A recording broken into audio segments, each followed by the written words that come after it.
What's up, YouTube? It's Aaron with Siegfried's Motorworks.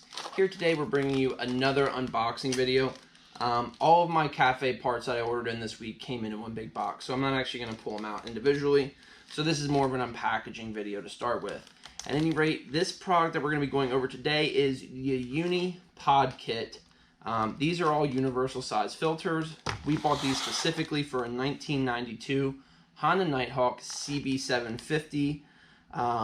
These are the 2 1/16 inlet diameter pod filters, and the part number, if you're looking for specifically for a Nighthawk pod, is the PK-82.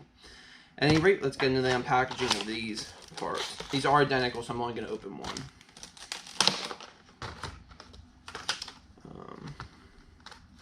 The first thing that you're going to see is these filters. Just be aware, if you are buying any filter from Uni, be it a drop-in air filter replacement for your stock air box, or be it a pod style filter like this, all Uni's filters come pre-oiled.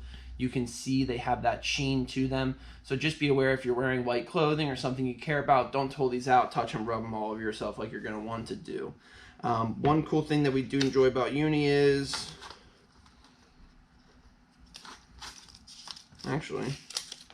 one thing that we used to enjoy about Uni is they include stickers with most of their products. Unfortunately, these don't come with a sticker. So if you are in the hunt for a sticker, Uni does not include that with their pod filters, at least the PK-82s. As far as the construction of these go, they do make these in a with a red over filter as well. We just wanted a sleek, clean look, so we ended up going with the black. These can be purchased for right around $24 per box.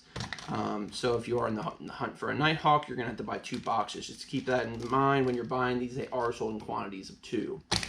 But at any rate, thank you so much for watching this video. If you can, like the video, leave a comment, let us know what you think. And as always, subscribe to stay up to date with everything going on with Siegfried's Motorworks.